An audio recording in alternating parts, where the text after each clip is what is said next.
Girls, siguraduhin may hurry si Mister para laging malakas, energized, at handa sa lahat ng hamon araw-araw.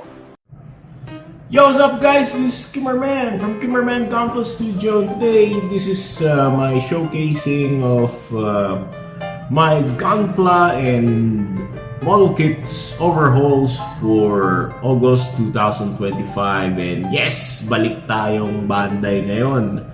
From collecting bootleg model kits such as the Ban and others. Ayan.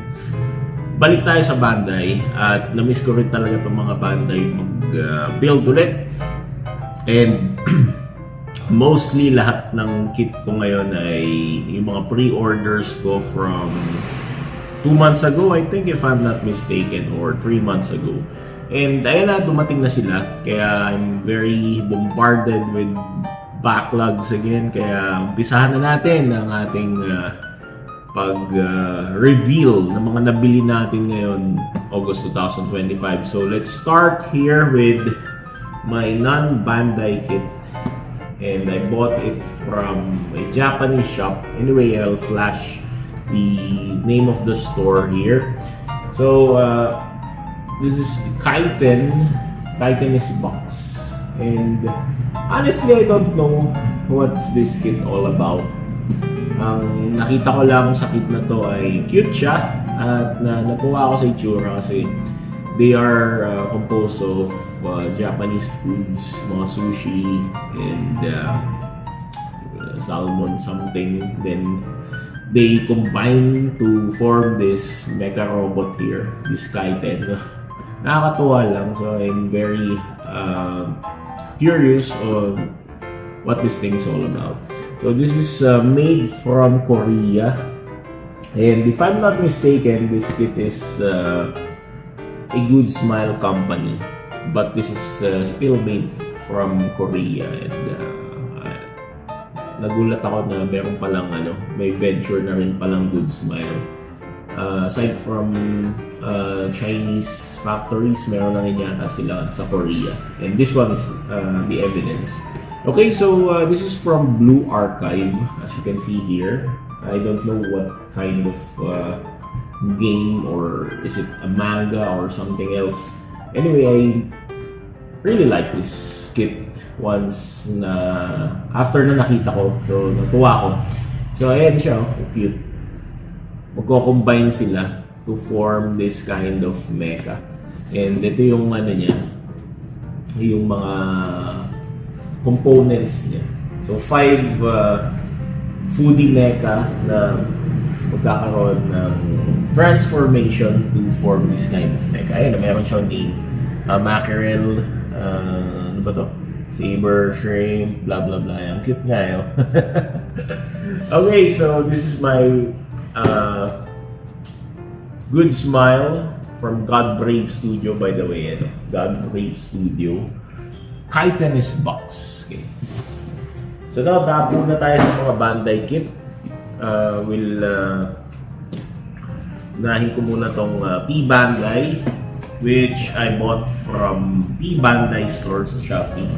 So this is the Vigna Zira Reborn 100 scale model kit. At isa sa mga na-curious ako, since I really like the story of Gundam F91, and I bought also the Vigna Gina 1/100 scale. So parang nabitin ako sa designs ng Vigna Gina, so I bought this Vigna Zira. Ayan. So this is a 1/100 scale, Reborn 100 P Bandai. And yep, sama natin sa collection natin. Then another P Bandai here is a kit from Gundam F90. So this is the F90 Cluster Gundam. Yung F90 3 Roman numeral Roman numeral 3Y and Cluster Gundam. So I bought it also from P Bandai. So sabay silang pinadala sa akin, this Vigna Zira and the Cluster Gundam. Okay, so let's go with the regular Bandai's here since I'm watching Gundam Wing again. And this is the 30th anniversary of Gundam Wing. So parang kinilig na naman akong makolekta ng Gundam Wing since I am really a fan of that. And Gundam Wing is the one who introduced the Gundam in the Philippines during 90s. So although yung Universal Century ang naunang Gundam to be released or aired in the television during 70s, Gundam Wing during 90s, yun yung nagpakilala ng Gundam dito sa Pilipinas. So again, they are 30 years. So the reason I bought this Gundam Dead Sight. Ayan, Dead Sight from Gundam Wing. Although this is not the TV version, I just hope na magkaroon ng TV version master grade. So Gundam Wing ni Hero Yui pa lang kasi yung meron. So sana sooner or later magkaroon ng TV version ng mga other 4 Gundams from that series. Anyway, this is the Endless Waltz version. So hindi na siguro bago to kasi matagal-tagal na itong ni-release since this is 2010. So marami na nang kolekta nito. Ako na lang siguro yung hindi pa nagkakaroon as of the moment. So ayan na, habol tayo dyan. Bibiling ko pa yung 3. Anyway, inuna ko muna yung kay Duo Maxwell since I really like Duo Maxwell from Gundam Wing. Siya yung nakakatuwang character dun for me. So yan. Then balik tayo sa Universal Century. So I bought this what they call this GM ground, the RGM ground type from 8MS Team mobile suit. So Gundam series din. So parang side story siya. So I bought already the EZ8 and the RX79 ground type. So parang kulang yung ating 8MS Team kung wala tong RGM model kit na to. And this is my first GM model kit to collect na include sa aking collection kasi normally hindi ako nangongolekta ng Grand Suit but since I like the GM Grunt from 8MS Team and hindi makukumpleto yung team kung wala ito, kinuha ko na and nag-sale ito kay ano bang pangalan yung shop name sa Shopee? Anyway, I will flash this. Build and Collect. Yes, it's a build and collect. So nag-sale siya. I bought it around 1,500 pesos. And now, hindi nga lang ako magsalita.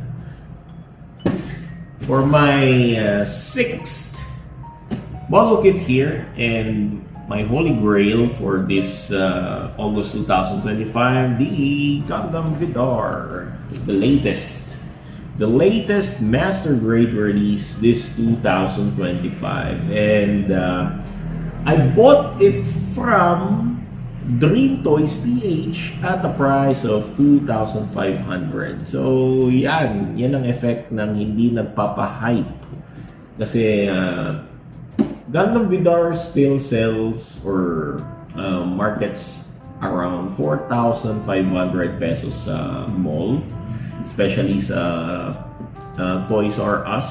So mga 4,499 pa siya nung last na nakita ko.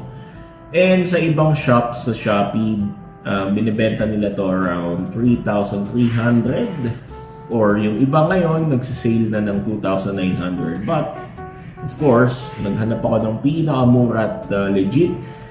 This is from Dream Toys PH. I bought it for 2,500 something. Ayan. So napakamura, the cheapest as of now, the cheapest Gundam Vidar. So bili kayo dyan, mura pa rin siya hanggang ngayon. And I think the original price of this is around 2,800. So Shopee vouchers and coins. So I bought it from 2,500. So ayan, I got 6 model kits for August. 1, 2, 3, 4. Yes, 6 model kits for August. And simulan na natin tong i-build. So this is Kimmerman from Kimmerman Gunpla Studio saying, happy building, just collect. and enjoy the passion of being a collector. Good night. God bless. Take care. See you next time. Rock and roll.